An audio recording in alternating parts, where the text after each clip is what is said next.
আসসালামু আলাইকুম রহমতুল্লাহি ওবরকাতুহু। সম্মানিত দর্শক, সারা বাংলায় সাম্প্রতিক সময় এমন কিছু হচ্ছে যা আপনি দেখতেও পারছেন না, সহ্যও করতে পারছেন না, আবার বলতেও পারছেন না। অনেকটা রাগে ক্ষোভে আপনার অঙ্গ জ্বলে ছারখার হয়ে যাচ্ছে। আমাদের এই বাংলার হাজার বছরের যে ঐতিহ্য, জারি সারি ভাটিয়ারি যাত্রাপালা, এ সকল কিছুর মধ্যে আমরা একই সঙ্গে আমাদের যে ধর্মীয় বর্ণবৈচিত্র্য, হিন্দু মুসলমান বৌদ্ধ খ্রিস্টান, এগুলোর সক্রিয়তা বজায় রেখে আমরা চলে আসছি। সেই 60-এর দশকে 70-এর দশকে যে সময়টুকু আমি অন্তত দেখেছি, 80-এর দশকে এমনকি 90-এর দশকে, কখনোই কোনো হুজুর বা ইমাম সাহেব তিনি যাত্রা গান দেখতে গিয়েছেন, জারি গান শুনতে গিয়েছেন, সারি গান শুনতে গিয়েছেন, এই জন্য তাকে মন্দ কথা শুনতে হয়েছে, আমি দেখিনি। বা আমাদের দেশে যে ঘটা করে দুর্গা পূজা হয়, সরস্বতী পূজা হয়, তো এই পুজোগুলো বলতে গেলে সার্বজনীন পুজো। এখানে হিন্দু মুসলমান বৌদ্ধ খ্রিস্টান এই পুজোর আনন্দ ভাগ করেছে। তারা পুজো দেয়নি, কিন্তু দাঁড়িয়ে দাঁড়িয়ে ছেলেরা মেয়েরা বয়স্করা বুড়োরা সেই দৃশ্য দেখতো যে হিন্দুরা কিভাবে পুজো করে। তারপর যাত্রাগান হতো, আলতি হতো, এরপরে আরও মেলা হতো, এবং সেই মেলাকে কেন্দ্র করে পুরো এলাকাতে একটা জমজমাট অবস্থা বিরাজ করত। এগুলো নিয়ে আমাদের ওই সময়টিতে যারা ধর্মীয় নেতা ছিলেন, তারা এখনকার যারা ধর্মীয় নেতা, তাদের চাইতে জ্ঞানে গুণে মান মর্যাদায় সম্মানে অনেক অনেক ঊর্ধ্ব স্তরের ছিলেন। যেমন ধরুন মাওলানা শামসুল হুদা পাঁচবাগী, মাওলানা হাফিজি হুজুর রহমতুল্লাহ আলাইহে,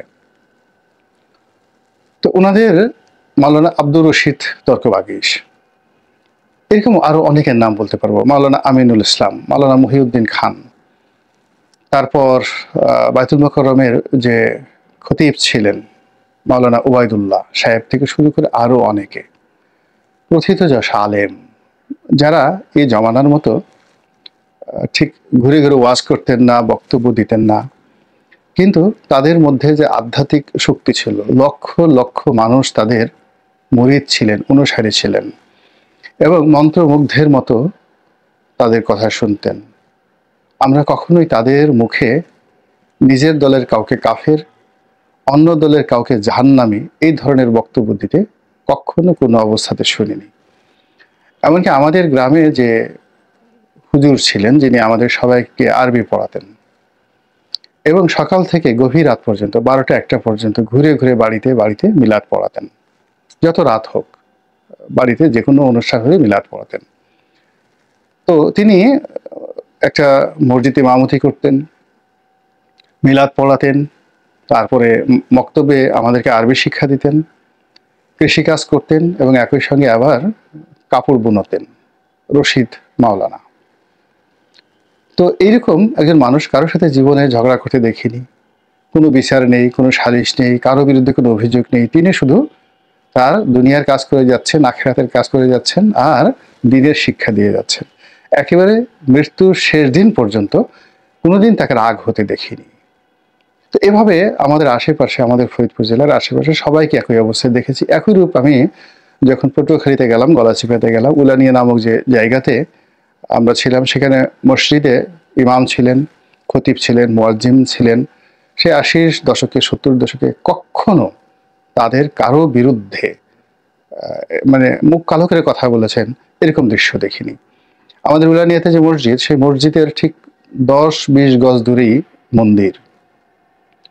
তো সেই মন্দিরে পুজো হতো, সন্ধ্যায় শঙ্খধ্বনি হতো বা হচ্ছে এখনো, তারপরে 5 ওয়াক্ত আজান হতো। হিন্দু মুসলমান একই সঙ্গে সেই যুগের পর যুগ ধরে সেখানে বসবাস করেছে, কোনো দিন আমরা বাজে কথা শুনিনি।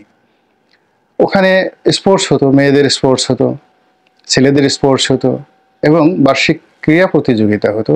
সেটা ধরুন গার্লস স্কুল ছিল, গলাচিপাতে গার্লস স্কুল ছিল, সদরপুরে আমি যেখানে ছিলাম সেখানেও গার্লস স্কুল অ্যান্ড কলেজ ছিল এবং আছে। তো তো কখনো ছেলেরা সেই গার্লস স্কুলের সামনে দিয়ে যেতেন না, কিন্তু যখন স্পোর্টস হতো, মেয়েদের স্পোর্টস হতো, তখন দরজা খুলে দেওয়া হতো, সবাই সেই খেলাধুলা দেখার জন্য মেয়েদের স্কুলে ঢুকতে পারতেন। এবং আমি নিজেও সেই মেয়েদের স্পোর্টসে গিয়ে অনেক বন্ধুবান্ধবকে নিয়ে, শত শত বন্ধুবান্ধব কলেজের, স্কুলের, তারা গিয়ে সেই মেয়েদের স্পোর্টসে আমন্ত্রিত অতিথি হিসেবে সেই স্পোর্টস উপভোগ করেছে 80-র দশকে। কিন্তু এখন হঠাৎ করে কি হলো যে মেয়েদের ফুটবল খেলা এখন খেলতে দেওয়া হবে না, এরপর মাজার ভাঙতে হবে, নাটক করা যাবে না, তারপর যাত্রা গানের কথা তো প্রশ্নই আসে না, এরপর অন্যান্য যে সকল সাহিত্য এবং সংস্কৃতির অনুষ্ঠান রয়েছে সব জায়গাতেই এত ভয়, এত আতঙ্ক এই নতুন বিপ্লবের পরে শুরু হয়েছে, যেটি এই বাংলার মাটি হজম করতে পারছে না। এবং যখন আপনার কোনো একটা বিষয় হজম না হবে, তখন সেখানে যা হবার তাই হবে। আপনার পেট ফুলে যাবে, বমি হবে, আপনি অসুস্থ হয়ে পড়বেন। বাংলারও, আবহমান বাংলার যে সংস্কৃতি আছে, কিংবা এই সংস্কৃতি কি হলো মানুষের যে আচরণ, মানুষ যে আচরণ করে সেটাই মানুষের সংস্কৃতি। এখন এই আচরণের মধ্যে যেমন নামাজ রয়েছে, কালাম রয়েছে, হজ রয়েছে, জাকাত রয়েছে, এটি ধর্মীয় বিধানের সঙ্গে সঙ্গে কিন্তু আমাদের সংস্কৃতির একটা অংশ। ঈদগাহে আমরা যাই, ওয়াজ মাহফিলে আমরা মাহফিল শুনি, এটি কেবল আমরা যে শুনি তা নয়, হাজার হাজার হিন্দুরা কিন্তু সেখানে অংশগ্রহণ করেন। আমি নিজে দেখেছি যে হিন্দুরা গিয়ে সেখানে জিকির করেন, ওই তাহিরি যে জিকির করে না, সেই জিকিরের সঙ্গে পাল্লা দিয়ে হিন্দুরাও কিন্তু সেই মাহফিল অংশগ্রহণ করে তারা জিকির করে, আল্লাহ আল্লাহ জিকির করে। এটা তাহিরির কথা উদাহরণ দিলাম, কিন্তু আমি আমার নির্বাচনী এলাকাতে যখন মাহফিল হতো এবং সেই মাহফিলে যখন জিকির হতো, আমি দেখেছি যে অনেক সংখ্যক হিন্দু, অনেক সংখ্যক হিন্দু, মাঝে মধ্যে আমাকে ওয়াজ করতে হতো। তো সেখানে দেখা গেল যে হাজার হাজার হিন্দু উপস্থিত হতেন, পর্দার আড়ালে মা বোনেরা থাকতেন, তাদের সঙ্গে হিন্দু মহিলারাও থাকতেন, এবং তারাও এই ওয়াজ শুনে, ধর্মীয় বক্তব্য শুনে তারা কাঁদতেন, জিকির করতেন।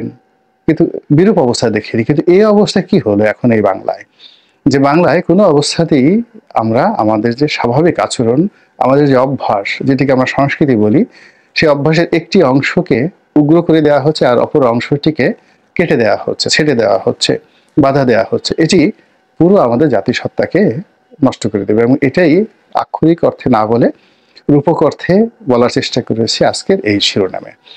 এবার আমাদের যে বিশ্ব ভালোবাসা দিবস শফিক রেহমান সাহেব চালু করেছিলেন, এই বিশ্ব ভালোবাসা দিবসের কি অবস্থা হয়েছে আপনারা সবাই জানেন। এটি নিয়ে আমাদের যারা মৌলবাদের বক্তা, জনক, তাদের বক্তব্য হলো যে এটা একটা বিশ্ব বেহায়া দিবস। ছেলেমেয়েরা রং ঢং করে, অবিবাহিত ছেলেরা মেয়েরা একসাথে হাত ধরাধরি করে ঘুরে, বাসন্তী রঙের শাড়ি পরে তারা ঘোরাফেরা করে, অনেকে পরকীয়া প্রেম করে, অনেকে বিবাহ বহির্ভূত যে সম্পর্কগুলো, সেই সম্পর্কগুলো তারা এই দিনে এসে একেবারে বেহাল্লাপনায় রূপান্তরিত করে।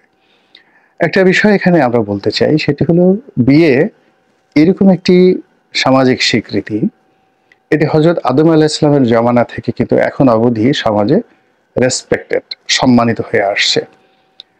এমন কোনো সমাজ ছিল না, সেটা মহাভারতের যুগ বলেন, বৈদিক যুগ বলেন, কিংবা আয়ামে জাহেলিয়াত বলেন, অথবা আরও মন্দ যে যুগগুলো ছিল, কেবলমাত্র জাজিরাতুল আরব নয়, কেবলমাত্র রাশিয়া নয়, তুরস্ক নয়, সারা দুনিয়াতে, এমনকি সেই যে মায়া সভ্যতা থেকে শুরু করে আফ্রিকার গহীন অরণ্যে ৫,০০০ বছর, ১০,০০০ বছর, যত সময় বলেন, এমনকি চীন দেশে, বিয়ে যে বিষয়টি, এটি সবসময় সম্মানিত ছিল, গৃহীত ছিল, এবং এর কোনো বিকল্প ছিল না, যেটি এখনো নেই।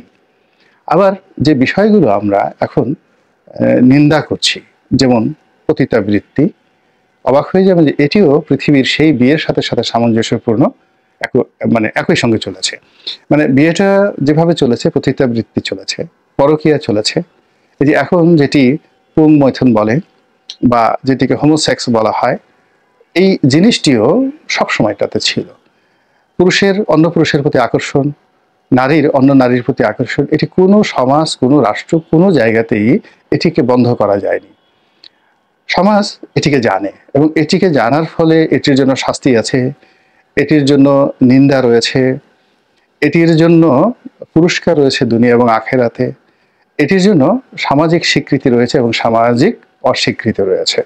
এবং এভাবেই সারা পৃথিবীতে একটা সাম্যতা, একটি নিয়ন্ত্রিত বিধি ব্যবস্থা গড়ে উঠেছে। এমনকি আমেরিকাতে দেখেন, যেখানে পুরুষে পুরুষে বিয়েটা আমেরিকা এবং ইউরোপে যেখানে বৈধতা দেওয়া হয়েছে, এবং সেখানে কেউ যদি বলে আমি গে, তাকে ওই সমাজে রাষ্ট্রীয়ভাবে কেউ নিন্দা জানে না। কিন্তু এখনো পর্যন্ত আমেরিকান সোসাইটিতে কোনো অবস্থাতেই এটি আদরণীয় নয়, এটি গ্রহণীয় নয়। একইভাবে আপনি চিন্তা করুন যে আস্তিকতাবাদ এবং নাস্তিকতাবাদ, অর্থাৎ আল্লাহ রাসূলে বিশ্বাস করে না, খোদা ভগবানে বিশ্বাস করে না, ঈশ্বরে বিশ্বাস করে না, এটাও আদিকাল থেকে ছিল, এখনো আছে।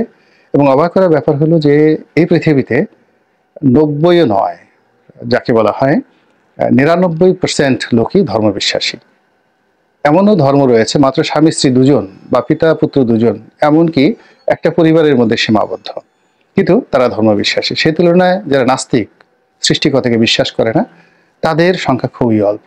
কাজেই যারা আস্তিক রয়েছেন, তাদের এই নাস্তিকতা নিয়ে বাড়াবাড়িটা কোনো অবস্থাতে এটা মানে অতীতেও কখনো গ্রহণযোগ্যতা পায়নি, বর্তমানেও সেটা গ্রহণযোগ্যতা পাচ্ছে না। এর কারণ হলো এটা একেবারেই অপ্রয়োজনীয়। সমাজ কখনোই এই জিনিসটি গ্রহণ করে না। সত্যের বিরুদ্ধে যে কোনো জিনিস হোক না কেন, এটা গ্রহণ করে না। মদ্যপান, নেশা করা, ভাং করা, জুয়া খেলা, তাস খেলা, এটা যে ১৪০০ বছর আগে আল্লাহ রাসূল নিন্দা করেছেন তা নয়। এটি সর্বযুগে সর্বকালে সব ধর্মে নিষিদ্ধ। পাশা খেলা, জুয়া খেলা, ভাং খাওয়া, মদ খাওয়া, এই সকল জিনিস, তারপরে অবৈধ যৌনাচার, পরকীয়া, ব্যভিচার, আপনি দেখাতে পারবেন না যে পৃথিবীর কোনো ধর্ম এটিকে স্বীকৃতি দিয়েছে। ইসলাম এটাকে একেবারে, আজ যেমন আমরা আধুনিক এই সমাজে বিজ্ঞানিকভাবে আমরা অনেক কিছু প্রমাণ করতে পারি যে এই অবৈধ সম্পর্কগুলো, এই অবৈধ কর্মগুলো, এই অবৈধ চিন্তাগুলো, এই অবৈধ বিনোদনগুলো, ভোগ বিলাসগুলো, এটি বৈজ্ঞানিকভাবে আমরা যেভাবে প্রমাণ দিতে পারি যে এগুলো শরীরের জন্য, স্বাস্থ্যের জন্য, মানুষের জন্য খারাপ। তদ্রূপ আজ থেকে ৫,০০০ বছর আগে যে ধর্মটি প্রতিষ্ঠিত হয়েছে তার অনেক তথ্য নেই, কিন্তু ১৪০০ বছর আগে একেবারে লেটেস্ট ধর্ম হিসেবে ইসলাম যে বিষয়গুলোর সঙ্গে বিজ্ঞানকে যুক্ত করা সম্ভব, সেই বিষয়গুলোকে সঙ্গে বিজ্ঞানকে যুক্ত করে, যুক্তি তর্ক উপস্থাপন করে, ইজমা এবং কিয়াস দিয়ে এমন একটা সিস্টেম করে দিয়েছে যেখানে মূলত উগ্রতার কোনো স্থান নেই। কিন্তু দুর্ভাগ্যজনক হলো সত্যি যে আমরা এই ২০২৫ সনের বাংলাদেশে এসে এই কাজগুলো করছি। তো যেটা বললাম যে আমাদের এখানে যে শব্দটি ব্যবহার করা হয়েছে, আমরা যিনি ভাত দান করেন, মানে ভাতের আয়োজন করেন, আমরা তাকে সাধারণত ভাতার বলি। ভাতার শব্দটি আমাদের গ্রাম অঞ্চলে এটি গালি হিসেবে ব্যবহৃত হয়, কিন্তু তারপরেও এটি কিন্তু একটি যাকে বলা হয় অর্থবোধক প্রমিত বাংলা, ভাতার। তো ভাতারকে সবাই ভালোবাসে। এখন ভাতার যে কেবলমাত্র স্বামী স্ত্রীর সম্পর্ক হতে পারে, অর্থাৎ পুরুষ ভাতার হবে তাও নয়, নারীও ভাতারই হতে পারে যদি সে কর্মক্ষেত্রে অর্জন করে। তো এইবার যে বিশ্ব ভালোবাসা দিবস বা বাংলাদেশে যেটিকে ভ্যালেন্টাইন্স ডে পালিত হওয়া নিয়ে যে ভয় এবং আতঙ্ক কাজ করেছিল, তারা মূলত ভাতার নন। তারা মূলত ভাতার নন, অর্থাৎ অভিভাবক নন। তারা কারো স্বামী নন, কিংবা তারা কারো পিতা নন, কারো কন্যা নন, কেউ নন। কিন্তু একটা অজানা শক্তি, একটা দুর্বোধ্য শক্তি, ঠিক একটা কালচার, একটা নতুন যে কালচার শুরু হয়েছিল, সেই কালচারটিকে হুমকির মুখে ফেলে দিয়েছে। এবং সেটি আমাদেরকে কতটা উন্নয়নের পথে নেবে, কতটা যাকে বলা হয় পেছনের দিকে নেবে, সেটা না বললেও মূল ব্যাপারটা হলো যে এই উগ্রতার কোনো দরকার ছিল না। দ্বিতীয়ত, আমাদের যে পহেলা বৈশাখ, তো এই পহেলা বৈশাখ উপলক্ষে মঙ্গল শোভাযাত্রা, এটা খুব পুরনো নয়, নতুন শুরু হয়েছে। হয়তো ৩০ বছর ৪০ বছর আগে এই মঙ্গল শোভাযাত্রা ছিল না। কিন্তু বিষয়টা হলো যে আমাদের এই জীবনে অনেক কিছুই নতুন হয়। যেমন আমরা এখন মাইকের ব্যবহার করছি, কিন্তু একটা সময় মাইক ব্যবহারকে হারাম বলা হতো, অনেকেই বলতেন। আমরা এখন প্লেনে চলছি, অনেকে প্লেনে চড়াটাকে একসময় হারাম মনে করতেন। আমরা এখন বঙ্গোপসাগর পাড়ি দিচ্ছি, অনেকে একটা সময় হাজার হাজার বছর ধরে সমুদ্র পাড়ি দেওয়া, কালাপানি পাড়ি দেওয়া ধর্ম থেকে, জাতি থেকে খারিজ হয়ে যাওয়ার নামান্তর মনে করা হতো। তারপর আমরা এখন যাকে বলা হয় বিদেশিদের সাথে মিশছি, তারপরে অনেক কিছু করছি, পেস্ট দিয়ে দাঁত মাজছি, পাউডার মাখছি মুখে, আলতাসোনা পাউডার মাখছি, এমনকি সাবান দিয়ে গোসল করছি। কিন্তু এমন একটা সময় ছিল সাবান দিয়ে গোসল করাকেও আমাদের এই সমাজে হারাম বলে ফতোয়া দেওয়া হতো। এবং অবাক করার ব্যাপার হলো যে ইসলামের যে সকল নামকরা ব্যক্তি রয়েছে, যেমন ধরুন আল বিরুনি, তারপর ইবনে সিনা, এই নামগুলো শুনলে আমরা এখন খুব শ্রদ্ধা করি না? কিংবা মাওলানা জালালউদ্দিন রুমি, উমর খৈয়াম, কাজী নজরুল ইসলাম, তারা কিন্তু সবাই সমসাময়িক যুগে উগ্রবাদীদের দ্বারা, ধর্মান্ধদের দ্বারা তারা কাফের